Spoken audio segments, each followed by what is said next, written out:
Aprender que cuando tratas a los demás como quieres ser tratado, te liberas del sufrimiento y la violencia, se inspira en las obras en que Silo cita la regla de oro en el libro La mirada interna, capítulo 13, como el 10º principio de acción válida de solidaridad, y se basa en los libros cuya lectura recomendamos. La regla de oro de la no violencia de Roberto Quanoff, Isabel Lazzaroni, ediciones León Alado, e Impariamo la non violenza del mismo autor con Federica Frattini en italiano, ediciones Multimalle. Negamos que, ante la violencia generalizada en el mundo, ante la violencia social interpersonal o ante la propia violencia interna, no haya más alternativa que someterse a ella o responder con una violencia mayor, igual o atenuada. Esta mirada, propia del sistema de violencia, tiene origen mental y se perpetúa de generación en generación. Pero es posible liberarnos de la misma ayudando a otros a cortar esa cadena de violencia que sufrimos y también ejercemos. Lo que se requiere es la acción no violenta, que se expresa en el amor y la compasión. Una condición inicial para realizar este ejercicio es asumir que la persona o la situación ante la que nos encontramos en conflicto actúan como un espejo para nosotros, que hay una resonancia, una estructura, una conexión con esa persona o esa situación. Es decir, que la vida nos ofrece la posibilidad de crecer internamente y de liberarnos de la violencia interna a través de las personas que nos presentan esa violencia externamente. Esa conducta que descubrimos en el otro y que nos impacta resuena dentro de nosotros. Por eso nos afecta. Proyectamos en el otro el maltrato que rechazamos y nos identificamos con nuestra reacción ante ese maltrato, que no es el trato que quisiéramos dar. A continuación exponemos una práctica en la que mostramos cómo, cuando tratas a los demás como quieres que te traten, te liberas de la violencia que sufres, reprimes o ejerces. En este caso, el ejemplo propuesto es el maltrato de sentirse excluida o excluido.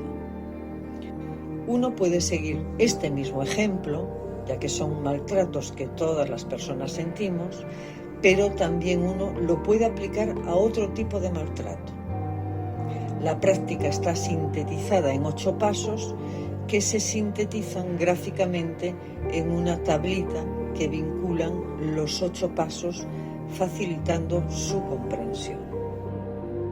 Guía de una práctica cuyo gráfico, tablita, está abajo en las páginas 44, 45 y 46 del libro.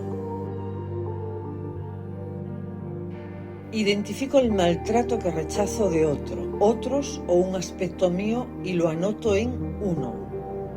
Por ejemplo, excluyentes.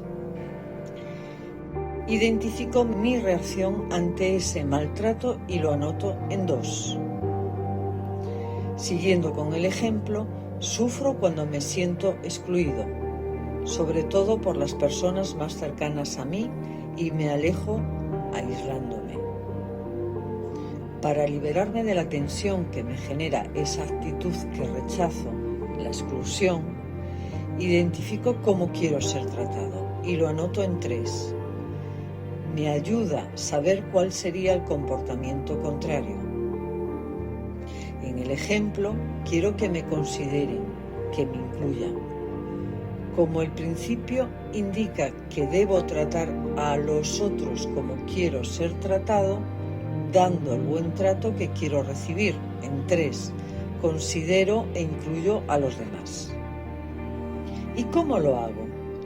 Identificando el buen trato que hubiera querido dar en lugar de reaccionar como lo hice en 2. Ese buen trato lo anoto en 4. En el ejemplo, Me gustaría acercarme y apreciar a los demás en lugar de sentirme excluido y alejarme.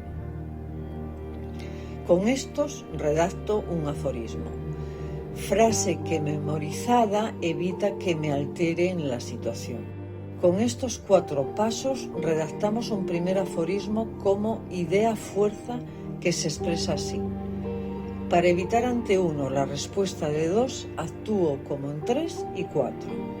En el ejemplo, para evitar ante un excluyente sentirme excluido y alejarme aislándome, considero e incluyo a los demás acercándome y apreciando. En la segunda parte del ejercicio identificamos por qué caemos a climas opresivos o a la inversa, cómo subimos a atmósferas liberadoras y construimos nuevos aforismos que refuercen el cambio. Identifico cómo caigo del buen trato que decido dar en 3 al maltrato que doy y me doy en 2, y lo anoto en el punto 5. En el ejemplo de considerar e incluir, caigo a alejarme y a aislarme por inseguridad. A la inversa, identifico cómo subo de 2, alejarme y aislarme, a 3, considerar e incluir, y lo anoto en 6. En el ejemplo subo cuando expreso lo que siento y pienso. Aforismo 2. Por 5 caigo a 2 y por 6 subo a 3. En el ejemplo, por inseguro, sufro y me alejo, y si expreso lo que siento, considero e incluyo. Identifico que me hace caer de 4, acercarme y apreciar a los demás, a 1, excluir, y lo anoto en 7. En el ejercicio caigo por hartazgo de repetición. Reflexiono sobre qué me hace subir de excluir en 1, a acercarme y apreciar a otros en 4, y lo anoto en 8. En el ejemplo, conectando con lo humano en mí y en otros. Aforismo 3. Por 7 caigo a 1 y por 8 subo a 4. Ejemplo, por hartazgo excluyo, pero conectando con lo humano en mí y en otro, me acerco y aprecio a los demás. Aforismo sintético, lo construyo con los puntos 6 y 8. Expreso lo que siento y pienso, conectando con lo humano en mí y en otros, siendo el 6 y el 8. Breve intercambio si se realiza la práctica en grupo. Si la realizo individualmente, compartimos un mail de contacto para intercambiar, practicar y aprender.